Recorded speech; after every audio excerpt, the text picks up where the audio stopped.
अस्सलाम वालेकुम friends, welcome back to my YouTube channel daily tips with Asma. आज की इस वीडियो में हम आपको बताएंगे राजिया नाम के बारे में अनोखी और दिलचस्प मालूमात। राजिया नाम का शुमार लड़कियों के नामों में होता है। राजिया एक इस्लामी नाम है।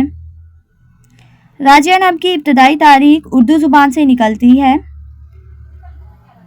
राजिया नाम की लड़कियों के लिए खुशकिस्मत नंबर 6 माना जाता है। माहिरीन के मुताबिक राजिया नाम की लड़कियां बहुत नरम मिजाज होती हैं।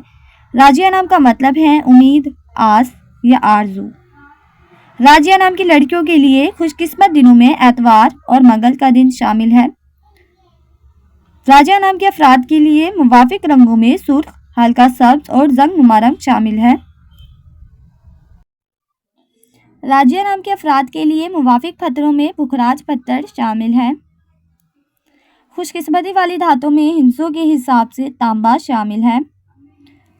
फ्रेंड्स, अगर आप अपने नाम का मतलब जानना चाहते हैं तो कमेंट बॉक्स में अपना नाम लिखें। इंशाल्लाह हम आपके नाम की वीडियो ज़रूर बनाएंगे। Thanks for watching. अल्लाह हाफिज़।